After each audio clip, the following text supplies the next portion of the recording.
Le Corbusier, a revolutionary name in the history of architecture. He was born as Charles-Édouard Généré in La Chaux-de-Fonds, Switzerland, during 1887. He then adopted the name Le Corbusier, became a Swiss-French architect whose radical vision transformed how we think about buildings and cities. In 1923, his manifesto towards a new architecture announced that the house should be a machine for living in. This was not a casual phrase. It reflected his belief that architecture could reform society itself.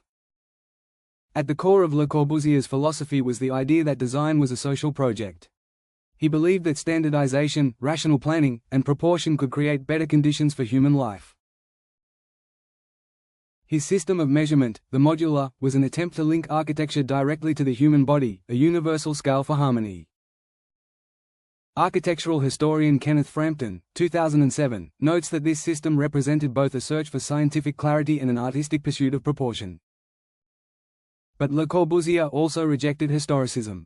Instead of the ornate styles of the 19th century, he envisioned an architecture of clarity, efficiency, and function, values that would come to define modernism. Modernist architecture emerged in the early 20th century as a radical departure from the past. It rejects ornament in favor of clean lines, simplicity, simple geometries, and open spaces. Within this, the international style became the global face of modernism.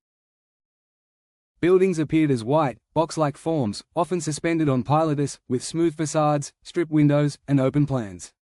They were light, airy, and industrial, structures of glass, steel, and reinforced concrete.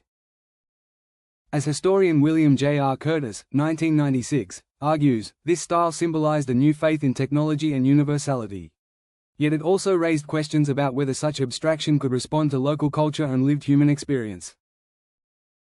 In 1926, Le Corbusier published his 5 points of architecture. 1. Pilotis, slender columns raising the building above the ground. 2. The free facade, exterior walls no longer needed to carry weight. 3. The open floor plan, flexible, adaptable interiors. 4. Ribbon windows, long horizontal strips that brought even light. 5. The roof garden, reclaiming nature on the flat roof. Together, these points created a new language of architecture, one where form followed function, and buildings became expressions of rational order. The Villa Savoye, 1931, in Poissy is the clearest embodiment of these ideas. First, the house is lifted on pilotis, making it appear to float above the landscape. This opens the ground level for airflow, gardens, and even parking, a nod to the automobile, the machine of modern life.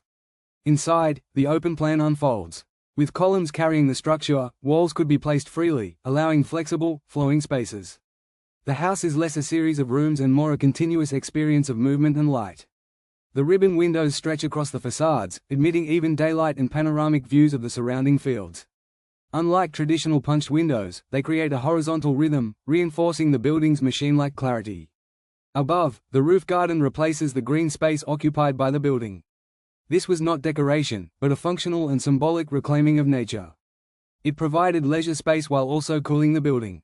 And finally, the free facade liberated the exterior from structural duty. Smooth, white surfaces could be designed as pure form, unconstrained by load-bearing walls. Villa Savoye also reveals Le Corbusier's fascination with circulation. A ramp connects the levels in a fluid, almost cinematic sequence, guiding the inhabitant through space in a deliberate architectural promenade. Yet, as Curtis, 1996, and others note, the villa was not without flaws. Its flat roof leaked, and its abstract forms clashed with the damp French climate. Here lies the paradox: while Villa Savoye embodied his 5 points perfectly, it also showed the limits of theory when tested by reality. On one hand, Le Corbusier is seen as the champion of rational, industrialized architecture, the machine aesthetic.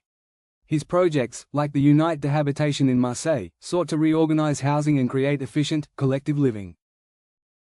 On the other hand, commentators point out the poetic and symbolic dimensions of his work.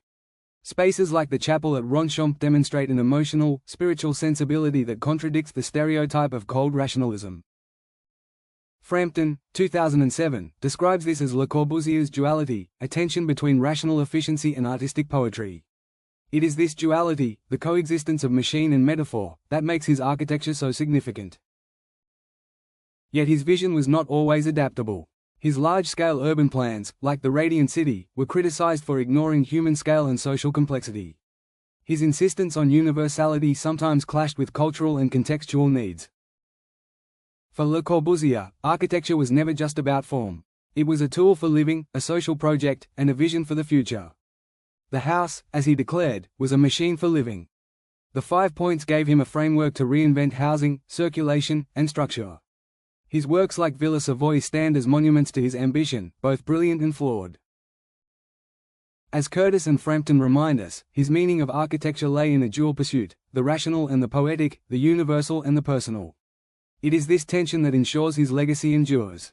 Le Corbusier challenged the world to see architecture not as ornament, but as life itself, structured, illuminated, and imagined anew.